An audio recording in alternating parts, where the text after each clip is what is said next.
I'm probably one of the few people in Nigeria that has made so much money from speaking. On a continent searching for answers, one voice has shaped how leaders think, build, and transform. Prove yourself. Then come and tell me the principles that you learned in the book that you have utilized that is getting you the result that you are getting.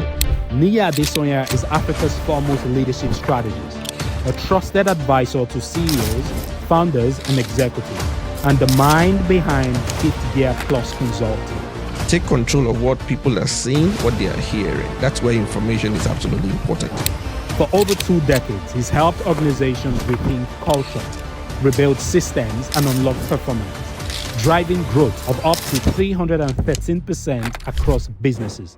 What you see and what you hear has a long way to shape what you think. But before the boardrooms and big stages, he was a young man shaped by mentorship and a firm belief that he is a product of relationships. In Nigeria right now, it's a crazy money-driven culture. Very true. Money-driven culture in the sense that essential. it has even turned on our people into beggars, more or less. In this exclusive conversation, we go beyond motivation into culture versus infrastructure and why every business must learn to explore and exploit to survive. Listen to Nokia. Nokia told you that we did everything right, but yet they were chased out of the market. They were knocked out of the market. We did everything right. It was just one side. From the failures of Nokia and Kodak, Niyi breaks down what African leaders must do differently to win in a changing world. This is the Frankly Business Podcast, where Africa's sharpest minds come to break down business, money, and the economy. How do you guide yourself against the revolution that is coming? And what is the pivoting strategy for fellow consultants?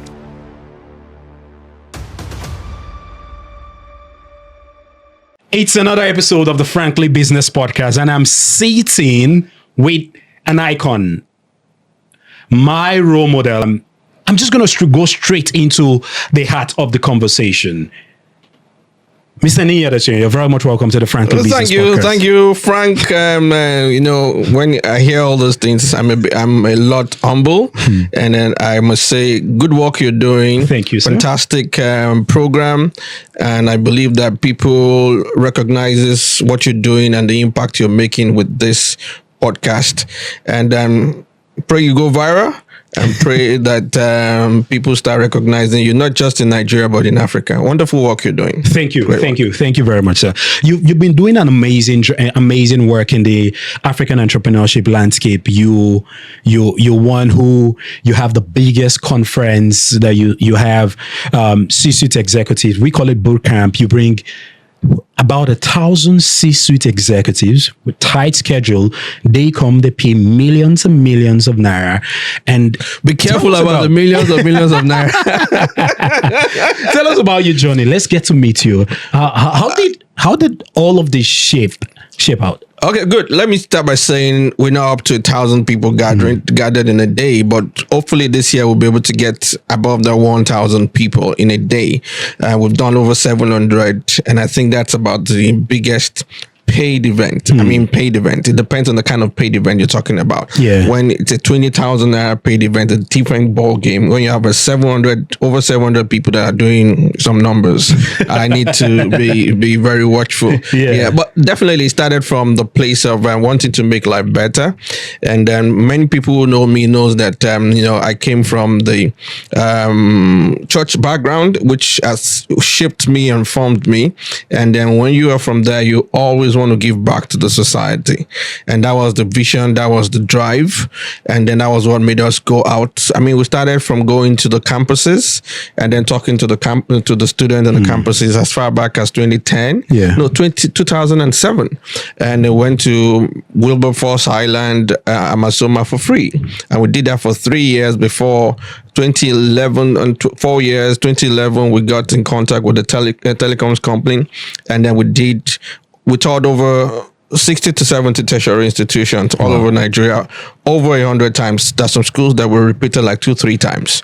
So that's where the budding came from. And then you saw the gaps we saw the gaps, we saw the need for us to step in and make some things happen, or else we will not have a country at the end of the day. I mean, a friend of mine once did a research, very interesting.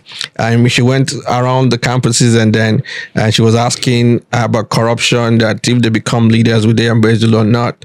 And the statistics were very alarming. I mean, I said about 90% that said they will be corrupt when they become leaders. Wow. And then the remaining said they would die being corrupt. That's a serious gap. I'm talking about, this is about 2006, 2005-ish. And then with that, we had to go in there and make sure that we talk to the student. We went to the NYSC camps also. And then we see people like that who have been brought up with the sense of leadership, but sense of responsibility in some part of the society. But we feel that it's not done. It's not enough. And then we're still going to do as much as we can to make sure that we correct not just Nigeria, but Africa, Sub-Saharan Africa, even the world as a whole. And that's where the passion came from. And it's always been, always want to give back to the society and make society better. So you've been advising presidents of companies and CEOs, but let's go back in time to how you talked about a passion, where it came from. But let's find out about your childhood. How did you grow up? How did you believe that you had the capacity to be able to influence people? Because that's magical. Well, I must say that there was nothing. Well, my growing up stage, since you brought it up, and in my flash memory right now, I think in my primary school, my nickname was Headmaster. Why? Because I had the same bag with my headmaster. I mean, I came to school, my bag was same thing as my headmaster, so we started calling him headmaster. And then secondary school, I was called master. Master in the sense that because I do a lot of break dancing those days, and then master, and not just that, I think I gave some people some, what's it called, 5 kobo to just be my bodyguard. They just move around my mate and everything. So they call me master. And again, my father really taught us in the ways that brought us up in a way that we're hungry for information. So I will use my money for food to buy newspaper. I think it was Tribune and Sketch those days. I can't really remember, Daily Times. And then those are the newspapers that my teachers or lecturers will read when I come to school with my newspapers. So that's kind of formed all those things, and I must give kudos to my father, although late right now. But there's some things he was doing those days that we thought it was being harsh and hard unnecessarily, but now we understand better. And then that's one of the things that we always tell men: whatever you're doing, just keep doing it. Your children will understand better. They may say you're not emotionally connected to them, but when they grow up, they will get sense and they will know what you've done. So that's how it all started. I think my dad did well. And then also I was privileged also to be connected to another man with Sam Adeyemi, and then I can't tell my stories without him. And then he actually shaped most of those things that you can see right now. And then as we moved on in life, that's the power of relationship. I have people like Azubike Shikwene, Simon Kolawole. I have,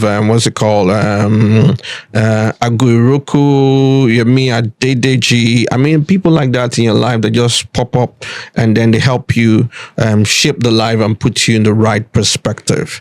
And kudos to relationship. I'm a product of relationship. The turning point for you, what is that exact point? What happened? How did you get to that part where you know that, okay, I have the capacity to be able to influence these leaders? Now, I understand your childhood, but there would have been some doubts. There would have been some kind of doubts regarding you bringing people together, talking to them, and influencing their decision and affecting their bottom line. For me, if I tell you that there was this wonderful moment that came, I mean, I just heard something, I read something. No, I'm more like a keep doing it until it works kind of a guy. Yeah. Try it out here. And I've tried so many things that failed. And to the point that I tell people I'm not afraid to fail. So I guess that's why most of the time I don't fail on most of my projects. Because for me, it's more like an epiphany moment. You know, you just keep going and then you have that epiphany moment. I mean, I just came back from from England, and then the epiphany moment. I didn't plan it. And then let's have lunch. Okay, we had lunch. Oh, I invited a friend to have lunch with us. The friend came. I said, oh, no, I invited another friend to have lunch with us. And the friend came. No, let me take you a tour to Queen's Cross. And then, I mean, it happened. And then another friend came who is in diaspora. It happens. So you just see that it just keep happening like that. And then, but when you are a student of pattern, when you've been able to notice some pattern about your life, you know that you don't wait for everything to be crystallized. You don't wait for a specific word like that. You just keep moving because this is the pattern that has worked for you. And then that's what has happened for me. And you know, I've had people to organize programs. Yeah. I've been in charge of mobilizing people for people. So from there, I already knew how to mobilize people for myself. I mean, I did a lot of things in a hotel those days for my mentor. I was the chief organizer, everything. So I got to know what it takes to have a program in a hotel. So when he stepped out and then decided to go overseas, I stepped in because I already had the idea. I mean, I launched to somebody else's resources. And then, you know, I learned all those things, and then I'm where I am today.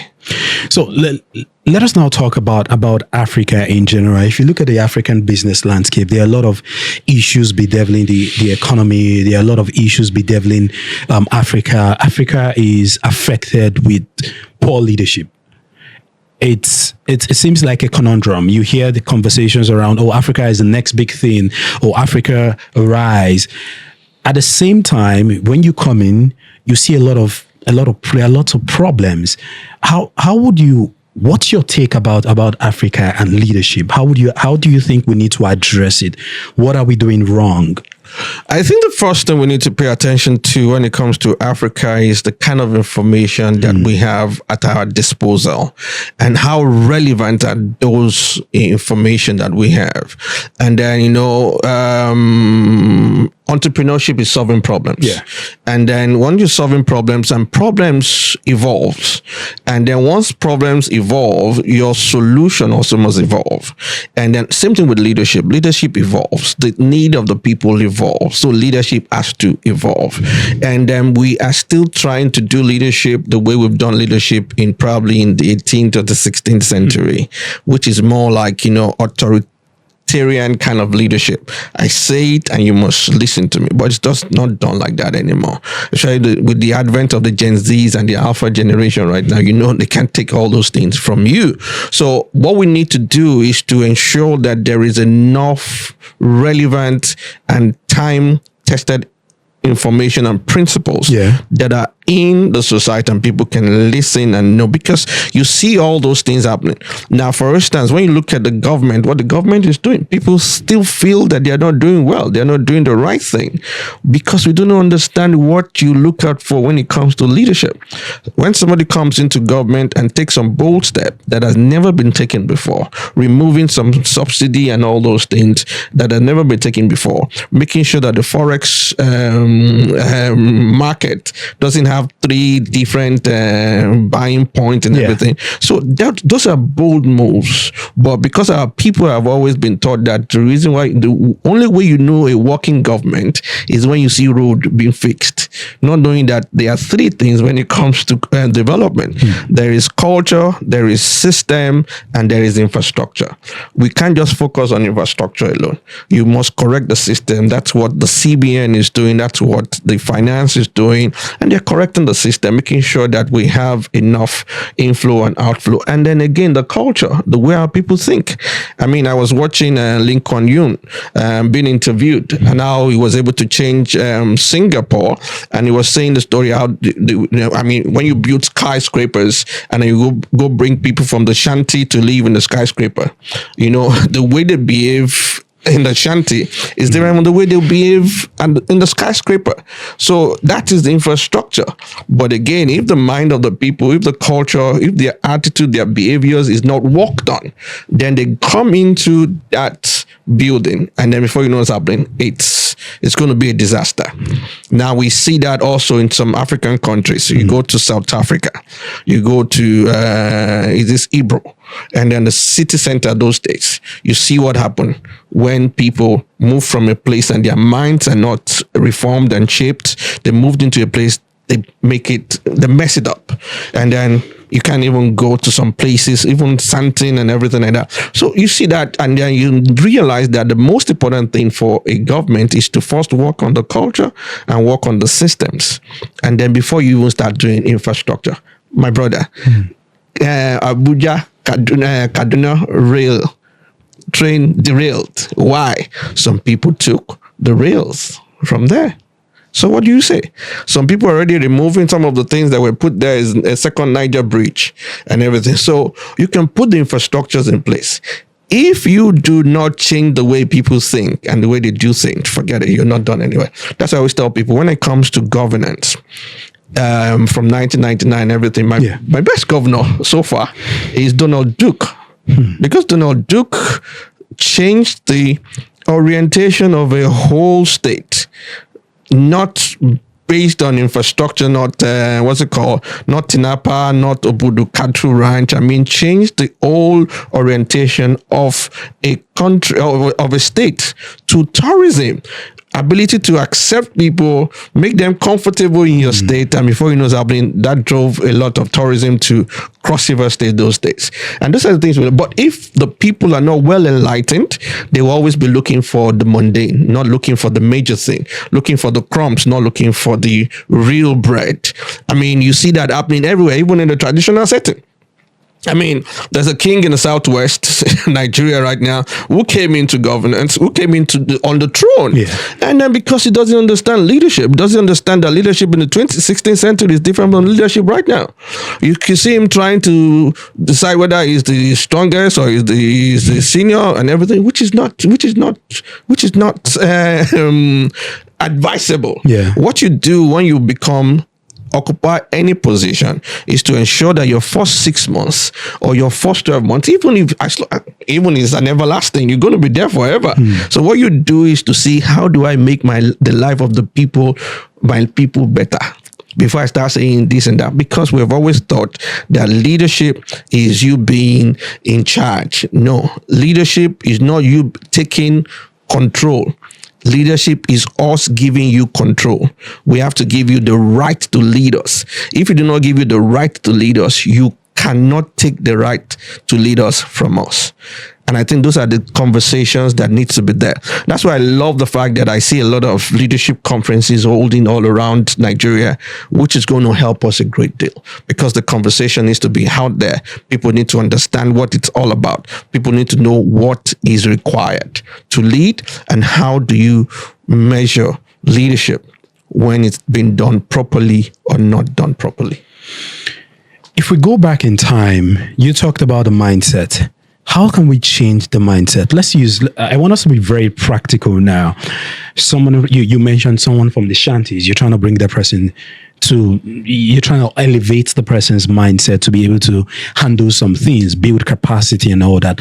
But I want us to be very practical. What are the ways to changing the mind of an individual? It looks like it's a very powerful concept that I think a lot of people need to understand. How is it done in practical terms? Well, the first thing you need to do is because the kind of information you process affects your mind. So the first thing is that, how do people assimilate information? How do they gather information? How do they process information? What are the doors to the information being processed? Then you begin to look at your five senses, because you touch something, it hurts you. It's a process. I mean, your five senses. And the two most powerful of those five senses are your sight and your ears, what you see and what you hear. What you see and what you hear has a long way to shape what you think. And what you think actually affects how you feel.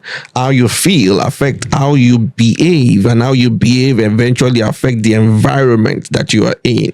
So what do you need to do? Take control of what people are seeing, what they are hearing. That's where information is absolutely important.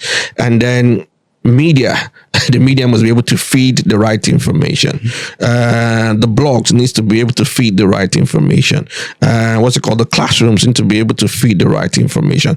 And all those anywhere that will impact what people see and what people hear. You have to take control of that and then pass the right information to the people. And the purpose of this is to be able to change the people's thinking and then to change their behavior, which also, for instance, now, for me to change your behavior, to begin to behave like somebody that can live in a skyscraper, I need to start talking about it. I need to start talking about the right values to imbibe for you to be able to live in a skyscraper. And the values are very important when it comes to the culture and the mindset of people. And for instance, in Nigeria, we don't have one of the most appalling thing about us in Nigeria is that we don't have a maintenance culture. We don't have a maintenance culture. And then that's why when you get into a plane, you see a white pilot, you more relaxed a bit, than a black pilot. Not that I'm trying to be funny here, but it's just that because you just feel like the maintenance culture is not that common with the black man. And then rather than I don't know whether you've gone in your car before. You are hearing a sound and your driver is saying, no, where you go, manager. You just need to pump out twice. I say, what are you pumping there? Just fix this if you can, when it can be fixed. And all those things. Now, also, there's so many things that we need to change. Also, not just the maintenance culture. There is, I don't know whether you notice that in Nigeria right now, it's a crazy money-driven culture. Very true. Money-driven culture in the sense that it has even turned on our people into beggars, more or less. From the airport, chairman, sir, Ogasa, ambassadors, and everything. Once they start talking like that, people start opening the doors for you and doing everything. They're not just doing it because they love you. They're doing it because they want something from you. And those things need to be really, really dealt with. That's why the work of the National Orientation Agency is really cut out for them. And I'm not sure they have even started doing anything about that yet. So those are the things that information can help us bridge. Nollywood has a part to play in this. What are they promoting in their movies? What are they promoting when they are acting things out? The conferences, everything, the classrooms. I love the fact that the government is even coming up with a new curriculum or syllabus for the secondary school. Very true. You can see AI there and everything. I think myself, STEM and everything. So when you're looking at that, you're looking at, are we going in the right direction? But it will take a lot of things. We need to get back and make sure that this thing is has a strategy to it, principles to it. We think through it, and then again, nobody can change a mindset in 2 days, neither in 2 years. What's the average time? How does it work? Because I'll give you a classic example. You hear things. I'll use myself as a case study. Sometimes you know what to do. This is the right thing to do, but you just see yourself doing the exact opposite. And you're like, I've heard this over and over and over and over again. And not until I think I read a particular book and I now understood the concept of addressing things from the positive. And I do that with my son right now. So if I say his name is David, if I say, David, don't touch that glass cup, what I'm reinforcing is him touching the glass cup. So rather than say that, I can say something, David, play with your toys. Play with your toys. So I'm building his focus to go to the toy. So what we are doing basically is that a lot of people try to emphasize, they try to pass an information through the negative. And what we keep on hearing is Nigeria is corrupt. Nigerians are corrupt. Nigerians are corrupt. Nigerians are corrupt. When you hear that often, what you're hearing is the word corruption. But Nigerians embrace integrity. So I learned that concept. It's just one concept. But I'm saying, how is this practicalized? Because there are some things that are not within my control as an individual. I can't control what other people tweet. I can't control what the National Orientation Agency does. I'm not in charge of the NOA. I can't control what happens in the airport. But as an individual, when you see yourself in a system that is quite corrupt, how do you fix it? How do you stay true to fixing your mindset. So it's quite unfortunate that people will think that the individual efforts can sum up to be a national revolution, a national breakthrough, but I beg to differ a little bit. There's corruption from the base to the top.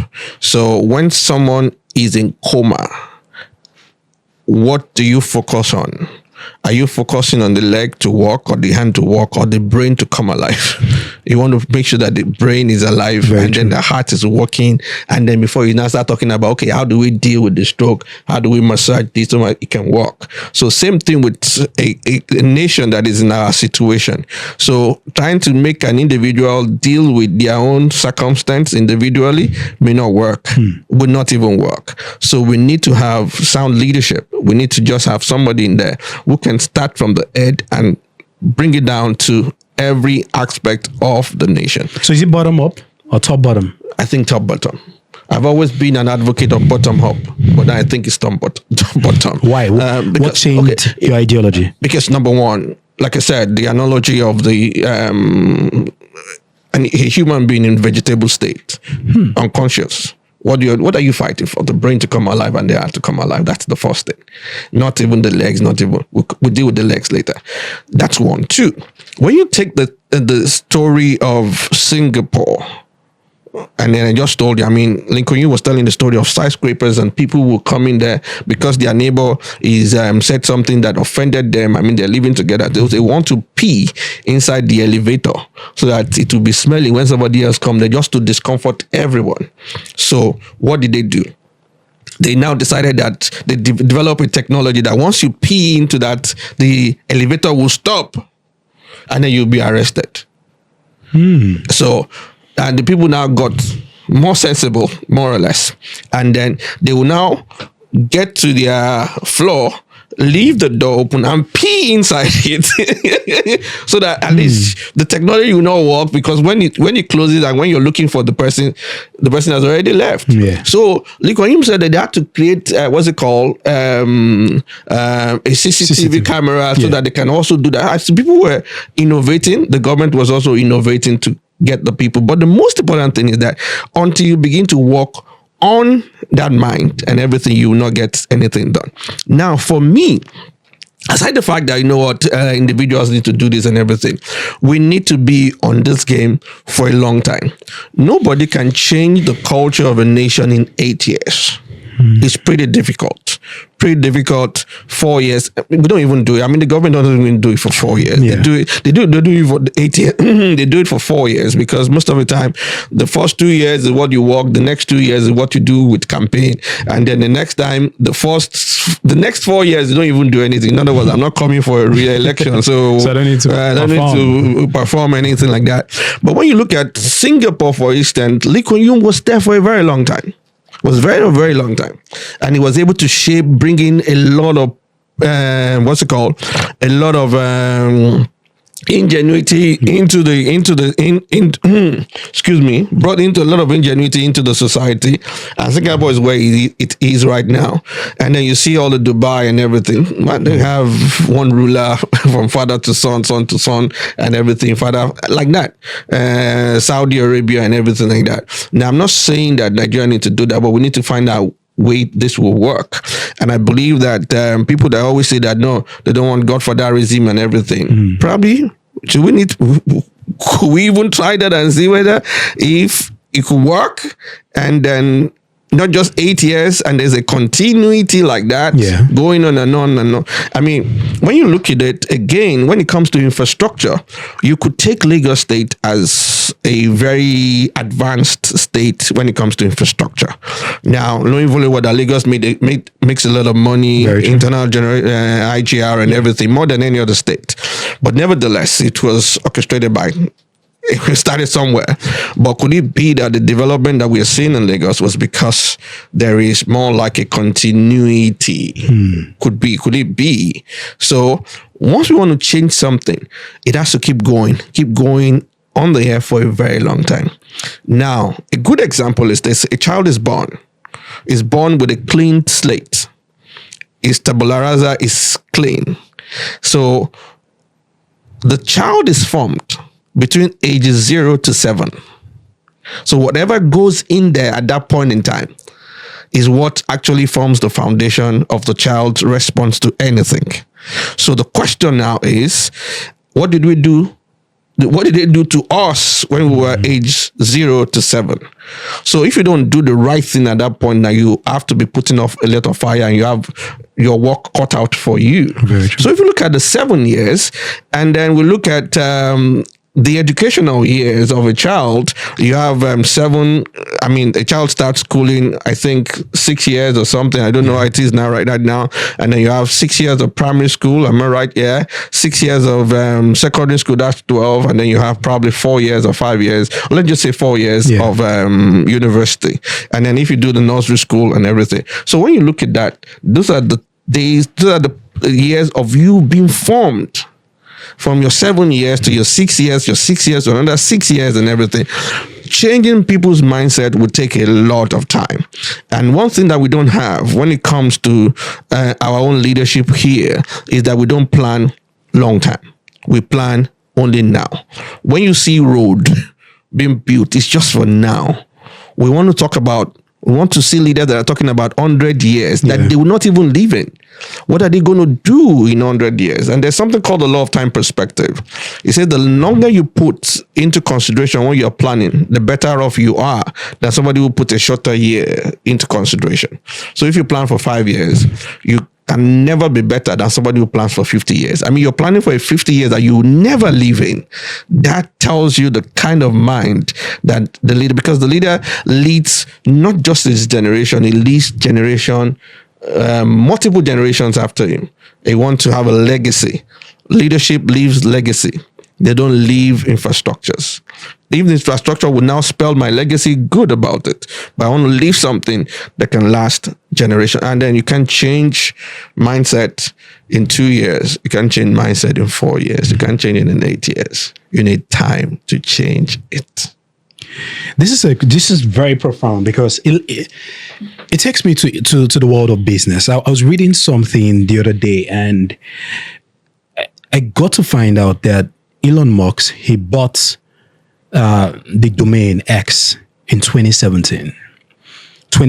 He bought X.com, the domain. He bought it from PayPal, and he was one of the founding partners of PayPal.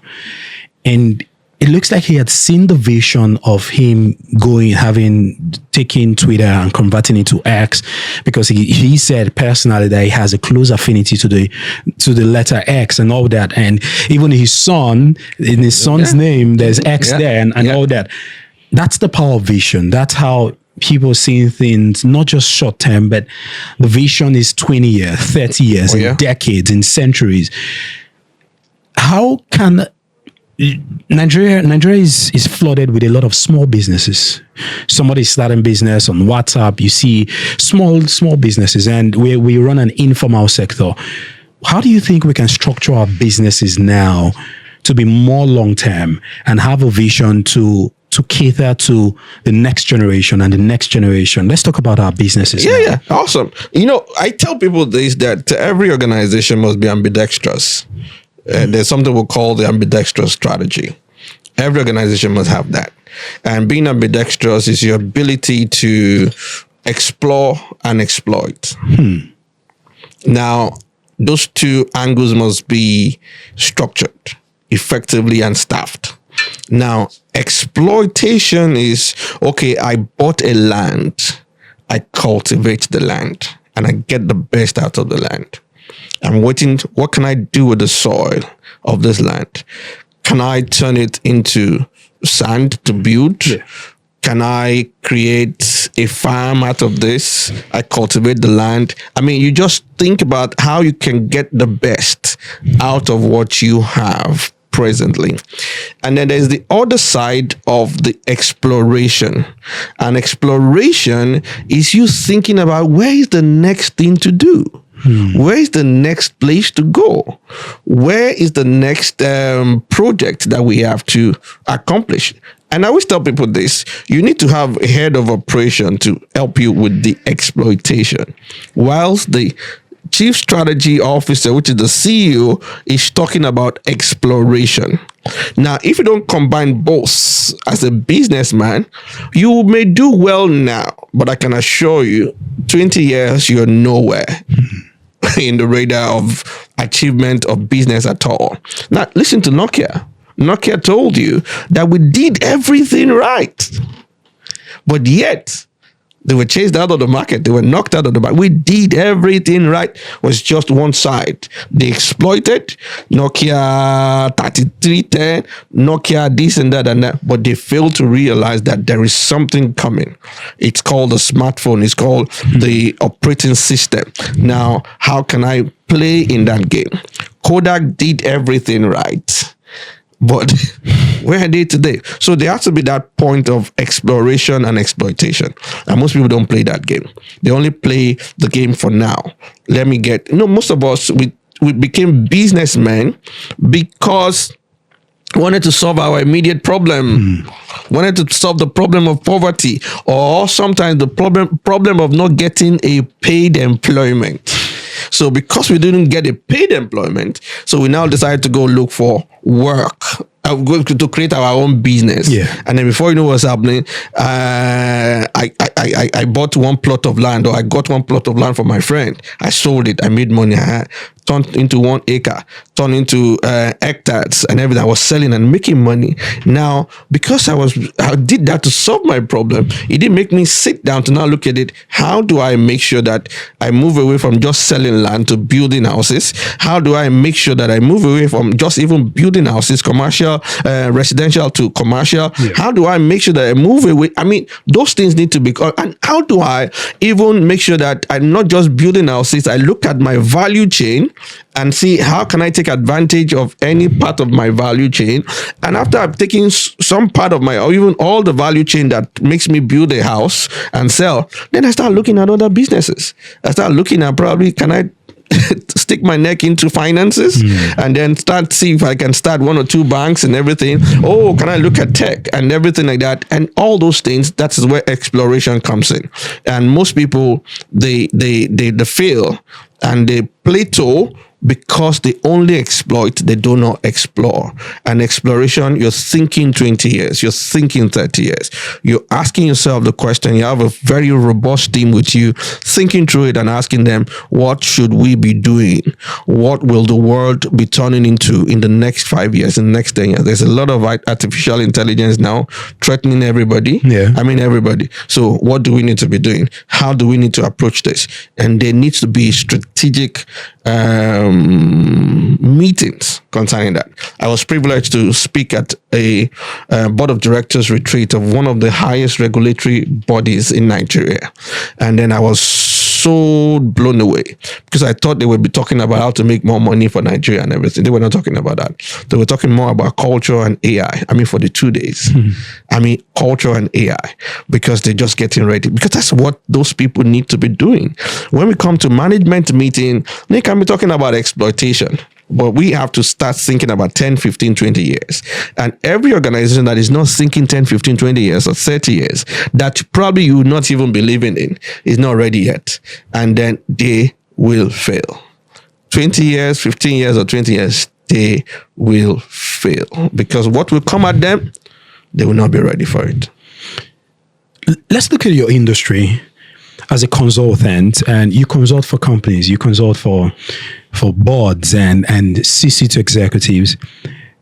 The knowledge economy is under severe attack with artificial intelligence, and yeah, it's it's audible to the deaf actually, because if you look at what is happening, I could say I want to consult your company and for a problem I'm facing, but off the top of my hand, just pick up my phone and consult ChatGPT, or go to Gemini AI, or even subscribe for a higher package that gives me, or have an AI agent that I don't think you have as much data points as an AI agent. There's no human who does, no company that does, because Facebook alone has over 10,000 data points on a single individual. 10,000 data points. They know when you eat. They know the place you go. They know. So think about Google. Think about artificial. Think about ChatGPT.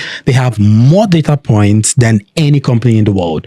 Yeah. So with that in mind, how do you beat that? How do you guard yourself against the revolution that is coming? That's one. What's your advice for consultant right now? And what is the pivoting strategy for those for fellow consultants? Well, for just to be humorous, I always tell my guys, no, make sure you make a lot of money so that when the robots start coming out, make sure you buy as much as possible so that it can work for you. Yeah. But definitely AI is coming. There's nothing we can do about it. We just have to embrace it, and then we'll probably be ahead of it. But one thing I know is that AI would not help people solve personal problems, emotional problems. There's no how ChatGPT can help you solve your emotional problem with probably your partner and everything. They can just give you the logical approach. But then listening here and everything like that is a different ballgame entirely. So, but definitely everybody in the knowledge industry needs to start thinking about embracing AI and everything. But when it comes to leadership, when it comes to relating with people, when it comes to bringing out the best in people, when it comes to being there for people, you know what happened now? When COVID happened, we thought personal engagement would not be necessary again, but we fooled ourselves concerning that. Everybody still wanted that personal touch, that everything, and then. Can AI really deal with mental health issues?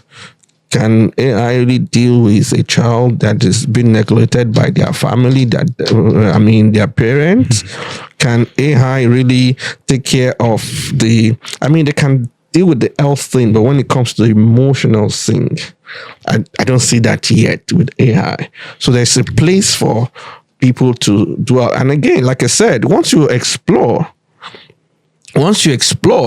very well, you will know what is coming at you in the next 5-10 years, and then you always put people in your space to make sure you forestall that. Now I always tell people this: everybody in the knowledge industry need to get sound partners that are sound in artificial intelligence. As a board member, as a co-owner, so that they can let you know, is it the algorithm they call it now and everything that is going to come, and then you're prepared for it. What's the next big industry? You've sat with boards, you've sat with, what do you think is the next frontier for emerging markets, especially Africa? What do you think is that industry that is untapped, that a lot of investors need to focus on? Technology. I think everybody knows artificial intelligence technology. And then let me say something. The ground in Africa is still very green. Very, very green. But are you sure? Do you think we can we take our way into infrastructure? Can we take our way into agriculture? Can we take our way into... So you think the technology is the major? Oh, definitely. Anything that doesn't have technology attached to it right now, it's going to fail. Governance has to be technologically inclined, and even agriculture. Some of these, don't see drones fertilizing all the crops that you can't even. Hectares of land, thousands of hectares. You can't get there. You can't even do it in there. You take a drone in there. But it looks like I dare say that it looks like we will bring in the Silicon Valley approach into Africa.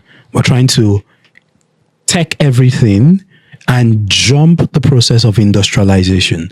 We don't have industries, jobs are not being created. What do you think? How can we jump the process of industrialization and move to tech? Or we need to come back to industrialization, fix it, and then we grow into technology revolution? Well, it depends on the strategy. It depends on how you see it. It depends on what works for you. Because definitely for me, you don't do catch up. We're doing a lot of catch up these days and everything. So what works right now, let it work. And then we can either do, is it reverse engineering they call it right now? Go there, do it, and then start doing your industrial revolution and everything coming up. We have done industrial revolution, whether we accept it or not. But then what is calls for right now is to make sure that your industrial revolution also comes with the IT technology age right now. It has to be combined. You missed going to primary school. You missed going to secondary school, and then you have to write JAMP. You can't say, okay, because I'm old now. I'm probably 16. I have to write JAMP and SSC, and then no, I have to go back to primary school to go and learn primary school. We just do adult education for you. So we try to crash everything for you because you have to pass this one to go. It may take you 1 or 2 years before you pass, but definitely this is where you found yourself. Your age does not allow you to even go back there, but we can crash everything together and get you the best year. And then you begin to look at the gaps as you're going on and then begin to fill those gaps. Because if you move you back to primary school, you may not even live there until you die. So we have to come back. We don't have to come back to industrialization. We don't have to come back. We can industrialize while we're doing technology. That's go hand in hand. That's my own opinion, and I think it's very germane and very it's a good one. It's a good view. You don't come back. You don't come back. I mean, come back to do what? Create jobs. Jobs can always be created, just as been created. That doesn't mean Africa is not doing industrialization. We have it. It's just most of our industries are comatose right now. Yeah. But they're there. Just revive it. And sometimes you need technology to be able to revive it. Those days that when you need to have a whole machinery to do stuff, robotics are doing it right now. You have people there. So why not let us build the robotics and then bring it to revive our industrial revolution instead of us staying with what worked yesterday that most people have moved away from. And then before you want out to do technology and you just realize that you can't even get and you can't even catch up with them. And I think let's do what is applicable right now. Whilst we get it done, perfected, then we'll start looking at how do we correct the gaps that we have behind. Your conferences are high ticket conferences, millions and millions of naira. You bring, even sometimes okay, how much do you charge for consultation? I think is it as much as $20,000? No, I don't know about that. I don't know, but I think it depends on the situation that we have or the person or the client. Okay. I don't have a fixed charge. I listen to you for us to see what you're going through, and then from there I can now tell you, okay, this is how we go about it, because we don't have product, we have solutions.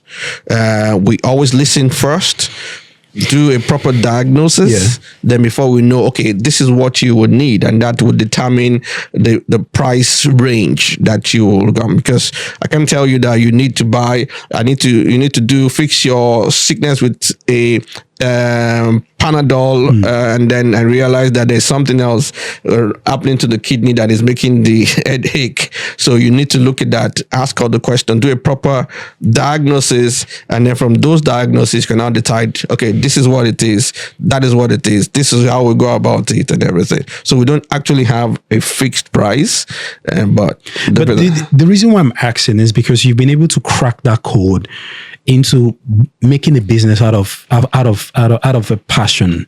And it used to be something where people say, okay, I want to be speakers, I want to be a trainer, I want to be a consultant. And people say, oh, are you going to make a lot of money from it? And you've been able to crack that code.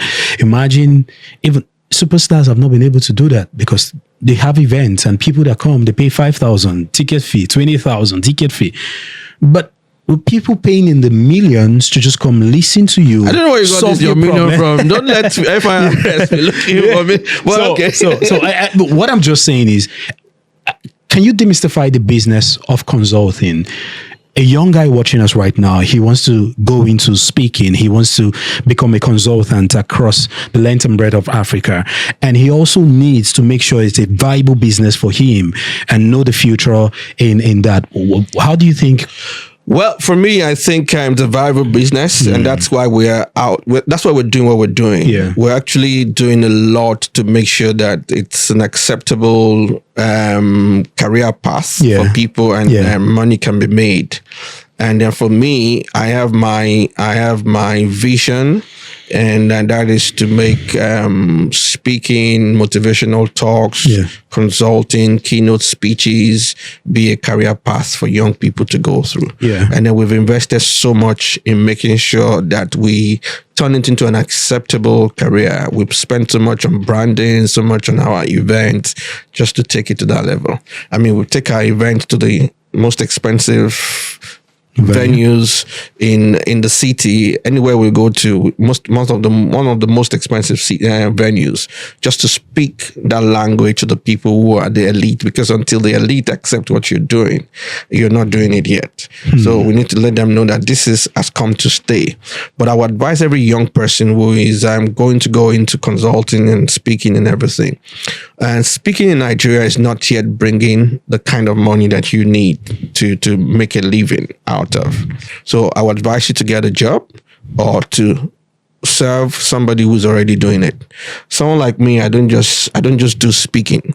I'm probably one of the few people in Nigeria that has made so much money from speaking. But even with are you the highest paid speaker in Nigeria? Well, it depends. We have to check people's accounts to see whether I'm the highest or not. Yeah. But I think from 2010 to 2016, there was a dynamics that happened there when I partnered with a telecoms company, and then that made me, even if I'm not the highest paid in Nigeria, I was one of the highest frequently paid in Nigeria around that season. And then if you look at probably the summation of the amount and everything, it could come out to be probably the highest paid speaker in Nigeria as at that time. But, like I said, things evolves, and then you have to move on to some other things. I have a consulting firm. I train corporate organization, financial institutions, and all those things. I speak for oil and gas establishment and everything. But most importantly, what I have more or less pivoted into some 5 years ago was to start coaching business owners, start mentoring them and giving them the necessary tools for them to be able to build an organization that is centennial in thinking and in approach. And then, build a 50, 100 years business. That's what we've done. And then that took us to a different level entirely. So I have people who have been in my community that have done with me 5 years, and then you can see their businesses move from struggling to becoming one of the best in their industry. And then I don't like talking about money. This is how much they made and everything, but they made good money. And then for people to stay with you for 5 years, that means they must be getting something. So every young person must go and serve their way up. That's what I would advise. And then you must find something else to do. Now, what do you want to come and motivate me on if you have not done it yourself? Yeah, true. So I said all the guys who were around me then, and I think Lala inclusive. And then what I told them is, go get a job, prove yourself, or go sell something. Once you sell something, prove yourself. Then come and tell me the principles that you learned in the book that you have utilized and that is getting you the result that you are getting on that job. Then that's when you have the right to call yourself a motivational speaker or somebody who's coming to speak and give me results as well. So young people, try and look for a mentor, serve somebody, get into the space, and then before you can say, we've done well. We've done well for ourselves, and I think to the glory of God, our event is probably one of the biggest paid events in the country, Nigeria. And then, we set the pace. We set the pace. People copy a lot from us, which is okay. And when people start copying you, just a sign that you are a first mover. You have the first mover advantage. And then, wonderful. Nigeria has blessed us. So, on the final note, we have a culture of you saying who you want to see on our couch, and you're just going to recommend someone and ask the person a question, a business leader, someone who's doing great stuff in the African business landscape. So do you have anybody who you want to see on the Frankly Business podcast? And ask the person the question, sir. Yeah, I want to see Femi Otedola on this platform. Wow. It's somebody that I've always, thank God you wrote a book. I've gotten a copy of it. I've not gone through it yet, but then I'm going to dive into that very soon. But I think Mr. Femi Otedola, your story is so inspiring. Your story has changed the mindset of young people, and it's been nice for you to come to Frankly Speaking Business. And I have a question for you. You talked about some money that you borrowed from the bank and everything, billions. How did they borrow you the money? What did they see that they borrowed you the money? Because you know what? I wish I can have 10% of those borrowed money. But you know what? Sometimes you go to them and they ask you different questions and everything. But there must be something they saw in you that made them give you the billions that you talked about in your book. Can you please help us break it down? And let us know what we need to do, how we need to grow to the point that we can attract those big amount of money, not necessarily as a loan, but also as an income. Mr. Femi Otedola, you're a role model, and I would love to see you at Frankly Speaking Business. Tall one, eh? Frankly Business Podcast. Thank you. Really, really amazing. Thank you very much, sir. Thank you for coming to the show. Thank you for coming to the Frankly Business Podcast. You've heard from, I call him Is Niyi Adesanya. He's an icon. He's someone I listened to growing up. And this is a rare opportunity, sitting with a role model, with an icon. I think it's a blessed moment. I'm so happy about this episode. Ladies and gentlemen, you've heard from him. He said a lot about the industry, how to pivot and how to embrace change, fixing your mindset as an individual. That's it on the Frankly Business Podcast. I'll see you on the next one. Make sure you like, share, subscribe, and I'll see you. Cheers.